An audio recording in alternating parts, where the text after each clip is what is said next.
A paz do Senhor Jesus, estamos iniciando mais um Instantes Finais, a sua aula de escatologia e profecia bíblica no seu lar.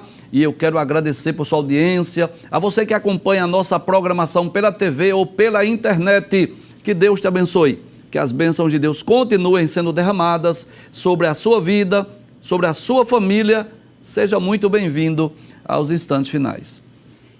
Se você deseja enviar uma pergunta para nós, uma mensagem, talvez uma crítica, uma opinião ou sugestão, anote aí o número do WhatsApp, o prefixo é 81 e o número é o 994661010. Se você é um telespectador assíduo dos Instantes Finais, você sabe que nós estamos estudando sobre profetas e profecias, e de uma forma mais específica, estamos estudando sobre o ministério profético de Elias. Que lições maravilhosas nós temos aprendido com esse grande homem de Deus, sem dúvida, um dos profetas mais extraordinários da Bíblia, que foi Elias, né? Vamos recapitular o que nós já vimos em programas anteriores. Bem, nós estudamos na ocasião em que Elias apresenta-se diante de Acabe e diz que não vai cair nem chuva nem orvalho, senão segundo a sua palavra. E depois Deus disse a ele que ele fosse lá para o ribeiro de Querite, onde Deus iria sustentá-lo através dos corvos, né? Pão e carne. E Elias vai lá para o ribeiro de Querite. Nós aprendemos, né, algumas lições maravilhosas que o ribeiro de Querite nos ensina.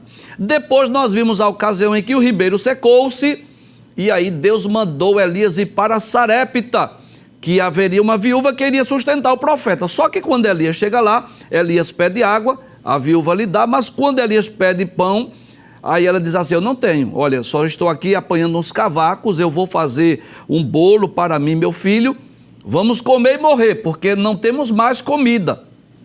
Mas Elias disse àquela mulher que fizesse primeiro para ele um bolo pequeno, depois para ela e para o seu filho, porque nem iria faltar a farinha da panela, nem o azeite da botija. E assim aconteceu, a mulher creu, fez o bolo pequeno para Elias, depois para ela e seu filho, e Deus multiplicou.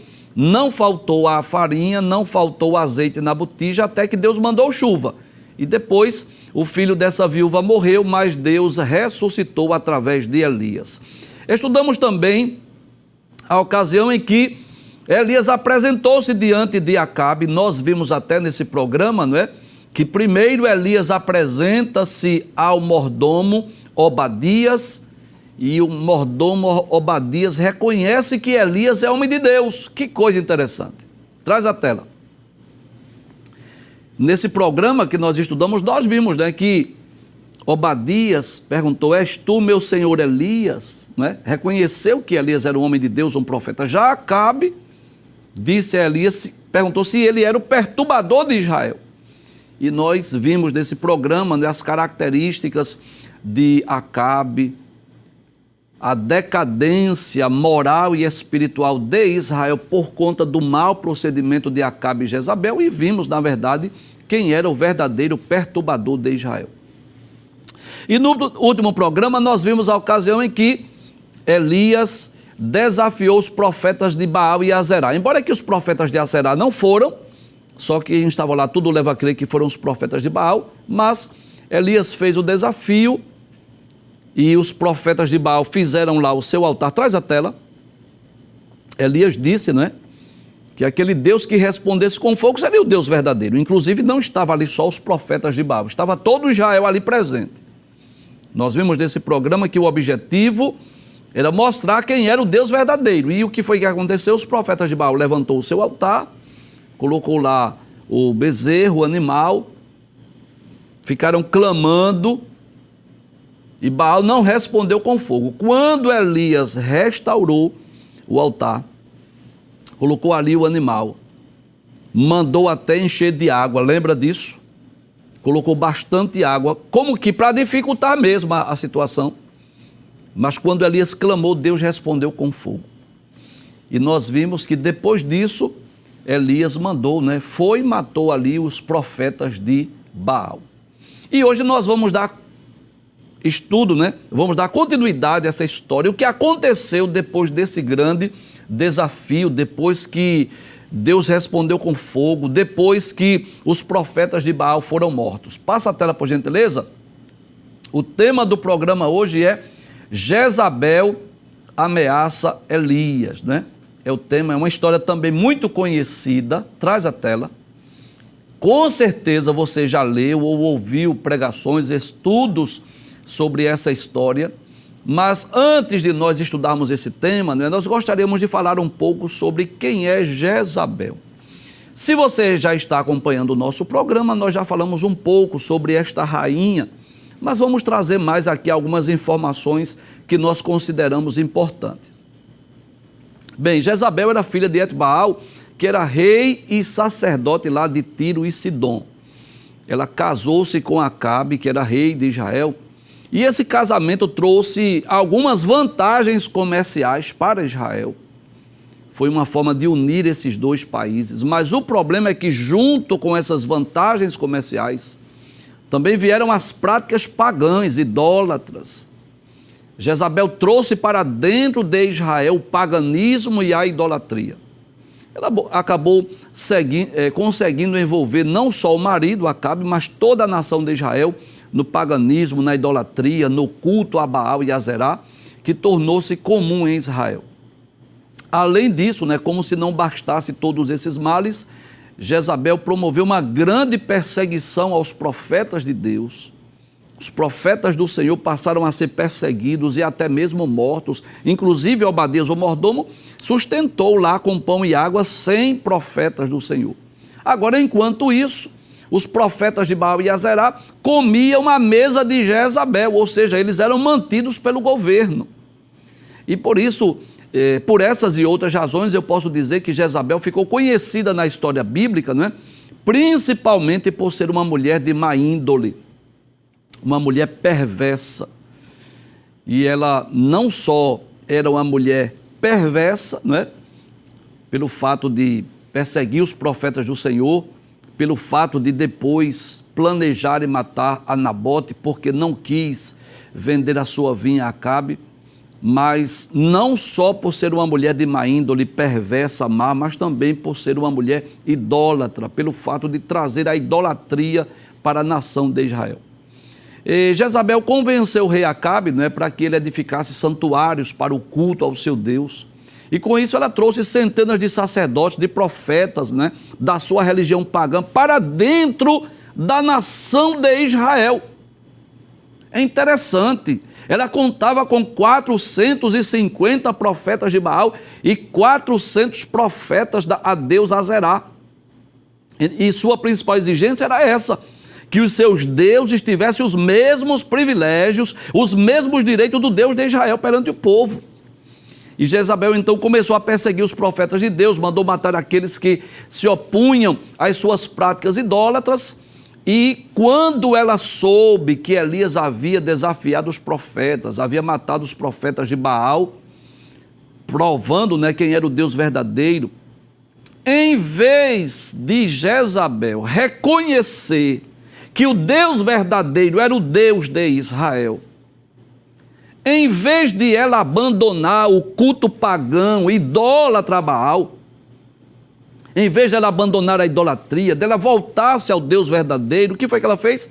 Procurou tirar a vida do profeta Elias. Que coisa interessante. Elias lança o desafio, diz assim: olha, vamos fazer o seguinte, vamos saber quem é o Deus verdadeiro? Vocês vão preparar um altar, vocês vão clamar, e depois eu vou também preparar um altar. E o Deus que responder com fogo é o Deus verdadeiro. Ora, quando chegou a notícia para Jezabel que Deus tinha respondido com fogo e que os profetas de Baal haviam sido mortos, o que era para ela fazer? Abandonar a idolatria, voltar-se para o Deus verdadeiro. Mas mesmo com a prova real do poder de Deus, mesmo sabendo do massacre dos profetas de Baal, Jezabel não diminuiu a sua idolatria, muito pelo contrário, seu ódio agora aumentou e começou a ameaçar o profeta Elias. Ela ameaçou o profeta Elias, que precisou fugir para o deserto e depois para o Monte Horebe. E é sobre essa belíssima história que nós vamos extrair algumas lições para as nossas vidas hoje.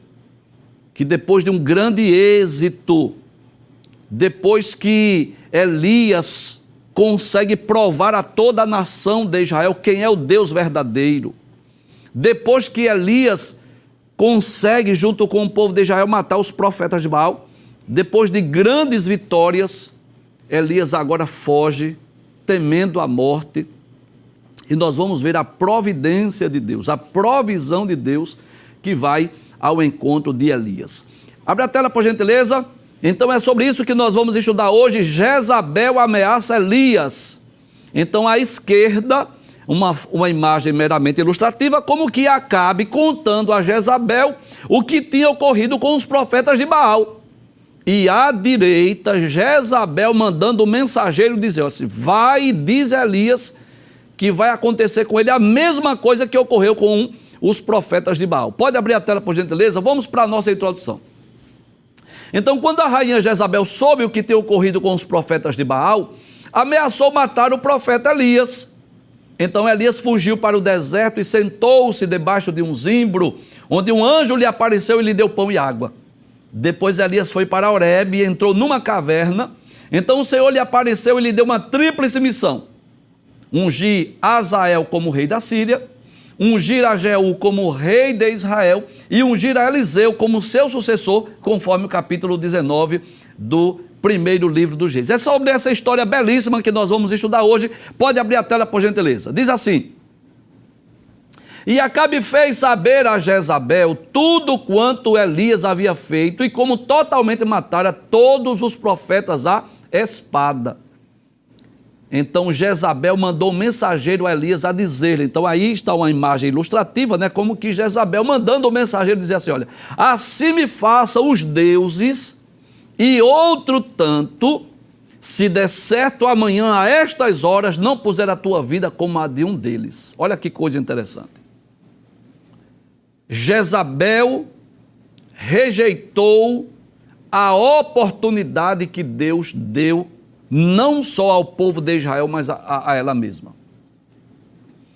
Porque quando Deus manda fogo do céu, quando Deus prova que Ele é o Deus verdadeiro, o que era de se esperar dessa mulher?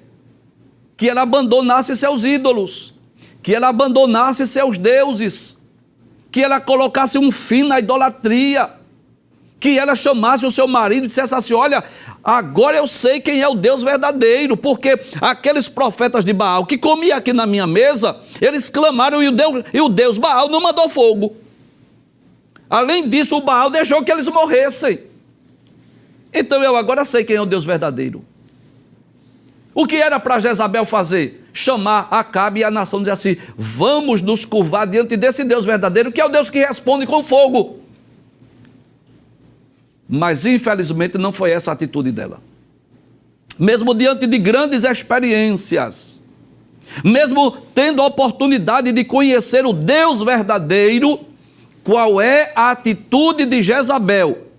Mandar um aviso, um recado para Elias, que iria matá-lo, que dentro de 24 horas a sua vida iria ocorrer como os profetas de Baal. Só que há uma diferença.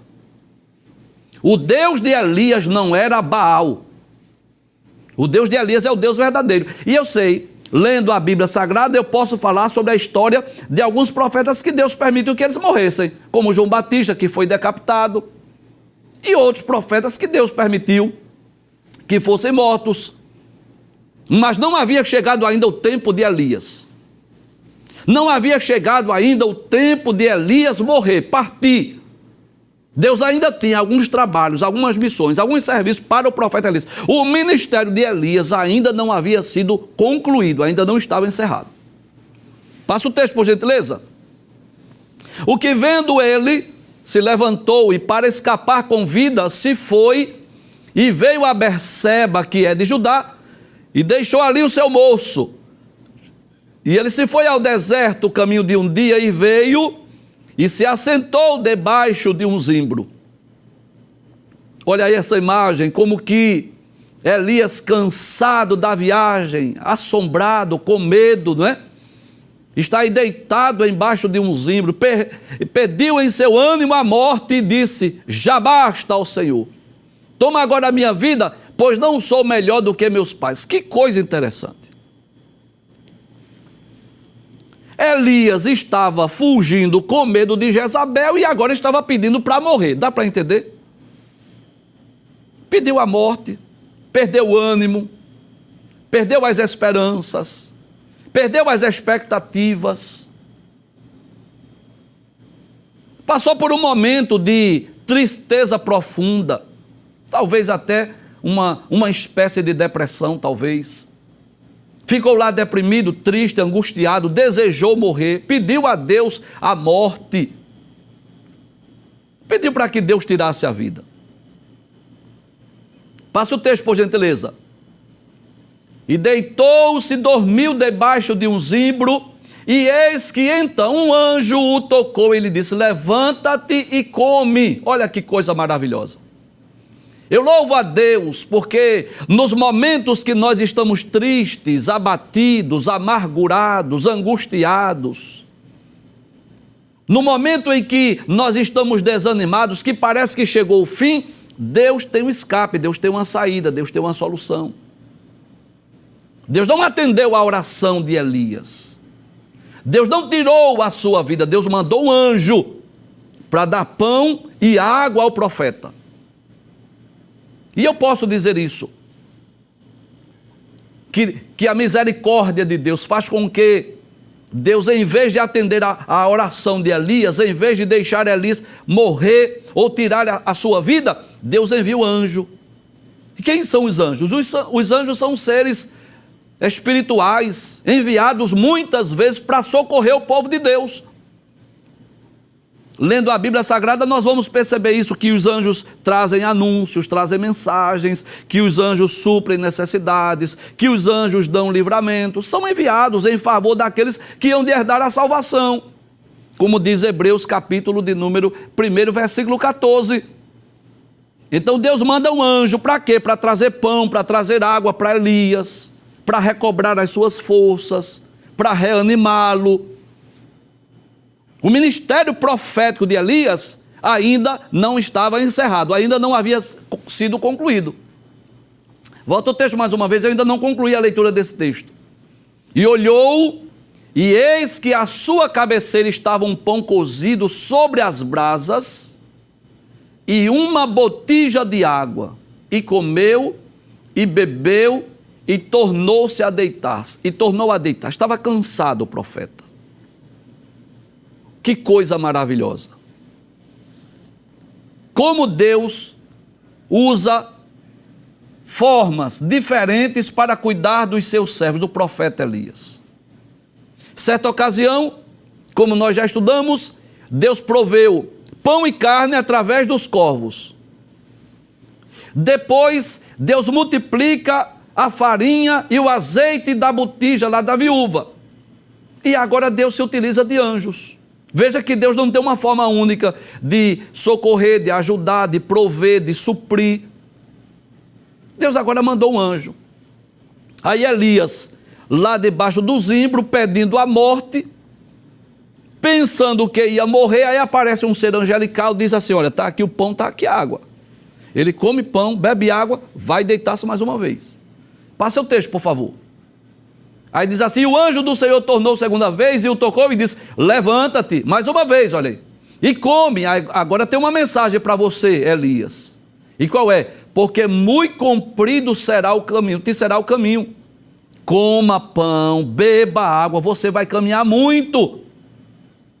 Pode abrir a tela, por favor. Levantou-se, pois, e comeu e bebeu, e com a força daquela comida, olha que coisa maravilhosa.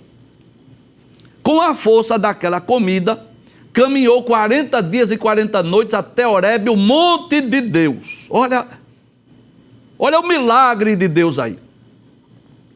A comida provida por um anjo, por um ser angelical, deu a Elias a força para ele caminhar 40 dias e 40 noites. E para onde Elias vai? Elias vai para Horebe. Ele percorreu uma distância de mais ou menos 400 quilômetros, uma média de 10 quilômetros por dia. Se ele caminhou 40 dias para atingir 400 quilômetros, mais ou menos 10 quilômetros. E para onde Elias vai? Para Horebe, que é o mesmo Monte Sinai, que é o lugar onde Moisés recebeu as tábuas da lei, que é o monte que Deus aparece a Moisés, e Moisés está ali 40 dias conversando com Deus e recebendo as tábuas da lei. Deus tem um encontro marcado com Elias. Deus queria falar algo com Elias, lá no Monte Horebe, lá no Monte Sinai. Esse monte que Moisés desfrutou de experiências com Deus, agora chegou a hora, chegou a ocasião de Elias também desfrutar de experiência. Aí Elias vai comer, vai beber e vai caminhar o quê? 40 dias. Passa o texto, por gentileza. E ali, quando chegou lá em Horebe, olha que coisa maravilhosa. Elias entrou numa caverna e passou ali a noite. E eis que a palavra do Senhor veio a ele e lhe disse: que fazes aqui, Elias? Olha que coisa maravilhosa. Deus às vezes nos faz perguntas, traz a tela, como se ele não soubesse. Mas é claro que Deus é onisciente. Deus sabia a razão, o motivo pelo qual Elias estava ali em Horebe. Deus sabia muito bem. Mas Deus queria ouvir. Deus queria que Elias se expressasse, falasse dos seus sentimentos. Você lembra de Adão, capítulo 3 de Gênesis? Quando Deus começa a fazer pergunta a Adão: onde estás? Quem te mostrou que estavas nu? Porventura comesse tudo o fruto que eu te ordenei que não comesse? Será que Deus não sabia? Claro que sabia. Mas Deus queria ouvir a confissão de Adão. E Deus poderia dizer assim: olha, Elias, eu te conheço, eu sei que o que tu estás fazendo aqui, mas Deus agiu diferente. Deus começa a perguntar. Volta o texto mais uma vez. E ali entrou numa caverna e passou ali a noite, e eis que a palavra do Senhor veio a ele e lhe disse: que fazes aqui, Elias? O que você está fazendo aqui? Glória a Deus. Como quem diz assim: foi eu que mandei você vir aqui, foi? Foi eu que mandei você fugir, foi eu que mandei você sair de Israel? Aí ele disse assim: tenho sido muito zeloso pelo Senhor. Glória a Deus. Elias tinha um coração voltado a Deus. Elias era um homem crente. Elias tinha no coração desejo de agradar, de servir a Deus, de fazer a vontade de Deus. Elias não era um homem perfeito. Elias deparou-se com momentos de fragilidade, do medo, do pavor. O medo da morte fez com que ele fugisse. Mas o coração de Elias era o coração de um homem sintonizado com Deus. E ele diz isso a Deus. Abre o texto, por gentileza. Ele disse: tenho sido muito zeloso pelo Senhor, Deus dos exércitos, porque os filhos de Israel deixaram o teu concerto, derribaram os teus altares e mataram os teus profetas à espada. E eu fiquei só, e buscam a minha vida para me tirarem. Glória a Deus. Como Elias estava equivocado, viu? Foi. Pensou que estava sozinho, né? Começa a contar uma história para Deus. Como quem diz assim: o povo de Israel se corrompeu, mataram teus profetas e só fiquei eu, e querem tirar minha vida. Aleluia. Passa o texto, por favor. Aí ele disse assim, Deus disse assim: sai para fora e põe-te neste monte perante a face do Senhor. Sai daí, Elias. Eu não quero conversar com você aí dentro dessa caverna. Vem para fora, Elias. E eis que passava o Senhor, como também um grande e forte vento, uma ventania que fendia os montes, quebrava as penhas diante da face do Senhor. Aquele vento forte que saía quebrando tudo, porém o Senhor não estava no vento. Depois do vento veio um terremoto. Também o Senhor não estava no terremoto. Pode passar a tela. E depois do terremoto um fogo. Porém o Senhor não estava no fogo. E depois do fogo uma voz mansa e delicada. E sucedeu que, ouvindo a Elias, envolveu seu rosto na sua capa e saiu para fora e pôs-se à entrada da caverna. E eis que veio a ele uma voz que dizia: que fazes aqui, Elias? Olha que coisa maravilhosa. Deus não estava na ventania, na tempestade, Deus não estava no fogo, mas Deus vem através de uma voz mansa, meiga, suave. Era o que Elias estava precisando. E Deus pergunta mais uma vez para ele: o que fazes aqui, Elias? O que é que tu estás fazendo aqui nessa caverna? Passa o texto, por favor. Aí ele vai dizer: olha, eu tenho sido extremamente zeloso pelo Senhor, Deus dos exércitos. Ele começa a justificar, a contar a sua vida, porque os filhos de Israel deixaram o teu concerto, derribaram os teus altares e mataram os teus profetas à espada. E eu fiquei só e buscam a minha vida para me atirarem. Como que diz assim: Jezabel quer me matar, quer tirar da minha vida. Aí o Senhor disse assim: vai, volta pelo teu caminho para o deserto de Damasco, vem e unge Azael, rei sobre a Síria. Olha que coisa interessante. E eu quero dar uma pausa na leitura desse texto para nós extrairmos algumas lições importantes para as nossas vidas. O que é que nós podemos aprender com essa experiência de Elias? O que é que Deus está querendo nos ensinar? Há algumas lições que nós queremos aprender, que nós queremos extrair para as nossas vidas. E você sabe disso. Nós não estamos estudando o ministério dos profetas só por estudar, não. Nós estamos extraindo lições para as nossas vidas. E eu gostaria de extrair algumas lições que eu posso extrair para mim e para a sua vida. A primeira lição que eu quero extrair para as nossas vidas, que eu quero destacar com essa experiência de Elias, é que todos nós estamos sujeitos a momentos de fraqueza, do medo, do desânimo. Isso não ocorreu só com Elias, não. Muitos outros servos de Deus também se depararam com momento de medo, de pavor, de desespero. Você lembra de Abraão? O pai da fé? Aquele homem que saiu da sua terra sem saber para onde ia, mas observe que 2 vezes Abraão combinou com Sarai, com Sara. Disse assim: não diga que você é minha mulher, diga que você é minha irmã, senão vou me matar. E por que Abraão omitiu que Sara era a sua esposa? Por que Abraão mandou Sara dizer que era sua irmã? Porque ele estava com medo da morte, 2 vezes, tanto no Egito como em Gerar. Estava temendo a morte. Ele estava com o quê? Estava com medo. Você lembra de Jonas? Depois que pregou lá na grande cidade de Nínive, que aqueles ninivitas se arrependeram, aqueles ninivitas se converteram a Deus. Depois Deus faz nascer uma aboboreira, depois vem um bicho e come ali aquela aboboreira, e aí o que acontece? Jonas vai pedir a morte, vai perder o ânimo. Todos nós estamos sujeitos a experimentar o medo, o pavor, o desespero. Você lembra de Jacó? Quando ele vinha voltando para a sua terra, com a sua família, suas mulheres, seus filhos, que Diná foi desflorada. Você lembra dessa história? Capítulo 34, 35 do livro de Gênesis, em que Siquém, Amor, filho de Siquém, desflorou Diná, e depois Jacó esperou seus filhos chegarem para fazer um pacto, né, com aqueles povos. Se eles se circuncidassem, poderiam conviver juntos e darem seus filhos para suas filhas. Simeão e Levi foram lá, a espada, mataram o povo de Siquém, a família de Amor. Você lembra disso? Que o pavor se apoderou-se do coração de Jacó. Jacó disse assim: nós vamos morrer agora.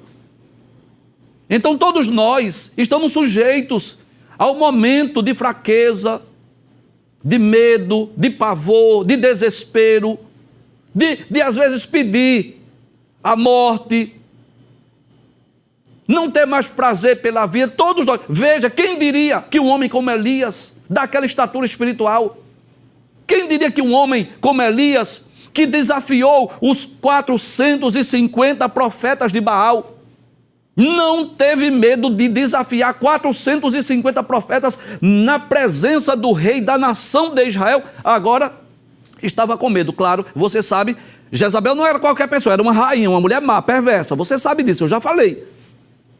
Mas o que é que eu quero chamar a atenção? As fragilidades humanas. Às vezes vem o medo, o pavor, o desespero, o desejo de morrer, a pessoa perde o interesse pela vida. Qualquer pessoa que está fazendo a obra de Deus está sujeito a isso aí, está sujeito a esse sentimento de Elias. Não é uma experiência que ocorreu apenas com Elias, ocorreu com muitos outros servos de Deus.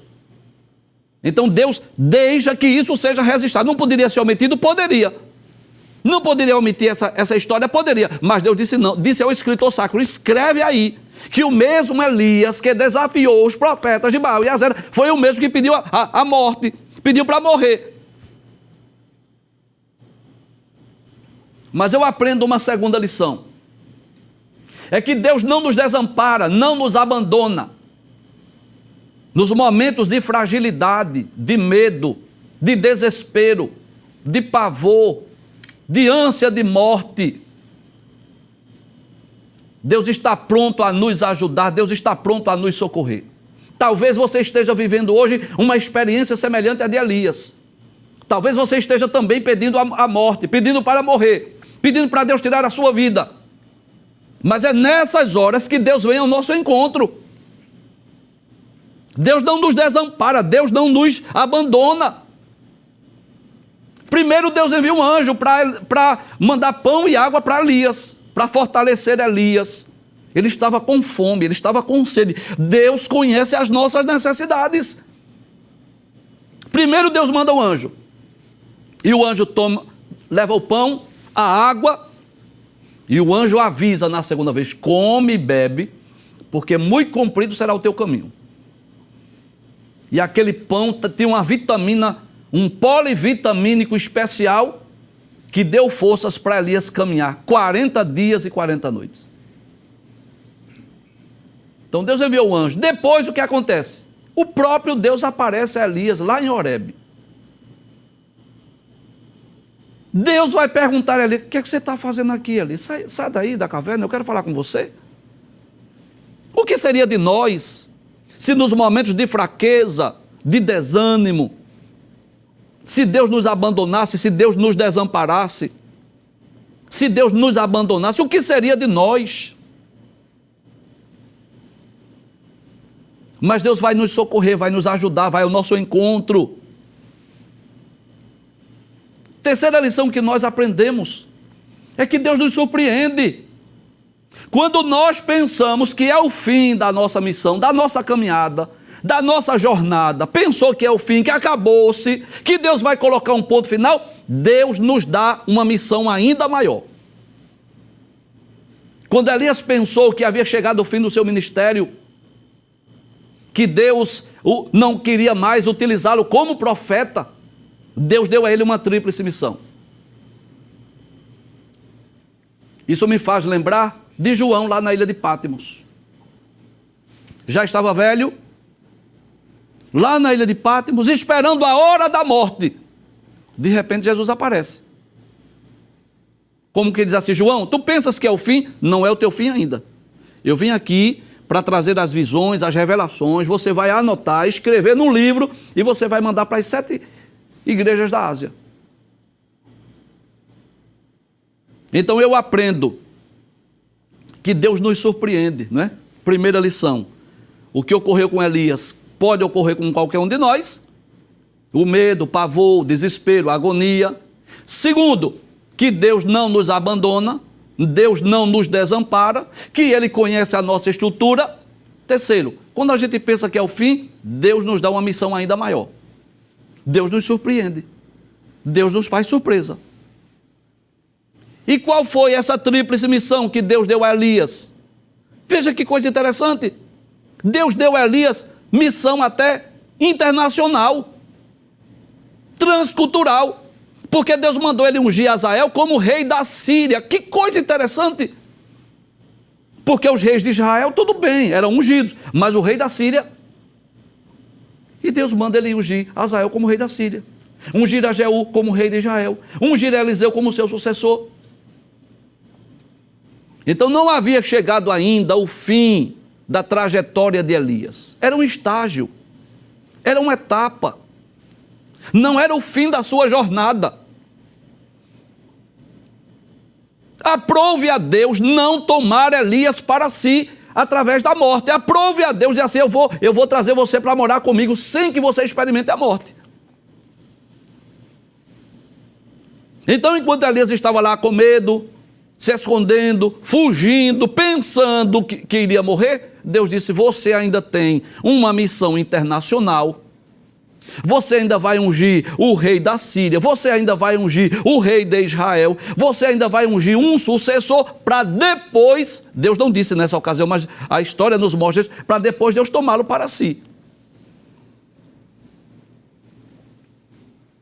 Então, todo aquele que é chamado para fazer a obra de Deus, precisa entender que nós enfrentamos, olha, os altos e os baixos. Tem dia que nós estamos cheios de fé, de ânimo, de coragem, de vontade de trabalhar, de fazer a obra de Deus, de audácia, de ousadia, cheio do Espírito, mas tem dia que a gente está feito Elias, desanimado, triste, abatido, de cabisbaixo, amedrontado, assombrado. Agora, o melhor de tudo, sabe o que é? É que Deus está conosco quando nós estamos cheios de fé, cheios de ânimo, de garra, de vigor, de disposição, mas Deus está conosco também quando nós estamos de cabisbaixo, abatido, triste. O melhor é isso, é saber que Deus não nos desampara, não nos abandona. Ele conhece a nossa estrutura e sabe que nós somos pó. Ele lembra disso. E Deus aparece a Elias para dar a ele essa tríplice missão. Volta ao texto mais uma vez que eu não concluí. Aí Deus vai dizer assim, o Senhor lhe disse, volta pelo caminho para o deserto de Damasco. Você vai voltar, Elias. Não vou tirar a sua vida, não. Nem peça para morrer que não chegou o tempo ainda. Volte pelo teu caminho para o deserto de Damasco. Vem e unge Azael, rei sobre a Síria. Primeiro, eu vou dar a você uma missão internacional. Se você pensa que o seu ministério profético acabou, você está muito enganado. Tem missão internacional para você. Passa o texto, por favor. Não só isso. Você vai ungir a Jeú, filho de Nice, você vai ungir como rei de Israel. E não só isso. Também Eliseu, filho de Safate, lá de Abel-Mel, lá, você vai ungir profeta em teu lugar. Mas antes, Elias, de você realizar essa tríplice missão, traz a tela. Eu quero te dizer algo, Elias. Porque 2 vezes você disse a mim que ficou sozinho, que mataram os profetas, que você está sozinho. Eu quero te dizer algo. O que é que Deus tem a dizer? Volta a tela mais uma vez. Aí Deus diz assim, também eu fiz ficar em Israel 7.000, todos os joelhos que se não dobraram a Baal, e toda a boca que não o beijou. O que é que Deus está ensinando? Você pensa que está sozinho, Elias? Ainda tem 7.000. Deus sempre tem um remanescente fiel. Nunca houve assim uma corrupção generalizada na história do povo de Deus. Sempre Deus tem um remanescente fiel. Embora que a maioria da nação, dos israelitas, seguiram o paganismo, a idolatria, a adoração a ídolos, a deuses, a Baal, a Zerá. Mas Deus disse a Elias, ainda tem 7.000. Não tem só você e aqueles 100 que o mordomo Obadias mantém lá com água e pão, não. Ainda tem 7.000 que não dobraram os joelhos. Então Deus sempre tem um remanescente fiel. Deus sempre tem alguém na brecha, orando, servindo a Ele. Sempre tem alguém lá de prontidão. E que Deus nos ajude para que nós possamos entender que, como Elias, estamos sujeitos às ameaças. Alguém que nos ameaça, que quer tirar a nossa vida, que quer fazer o nosso mal. Mas, em momentos de medo, de pavor, de desespero, de agonia, Deus está sempre pronto para nos ajudar, nos socorrer, nos fortalecer, nos direcionar e nos guiar para o centro da sua vontade. Quando Elias pensou que era chegado o seu fim, Deus ainda tem uma tríplice missão para ele. E quando Elias pensou que estava só, Deus mostrou que ainda havia 7.000 que não se dobraram diante de Baal.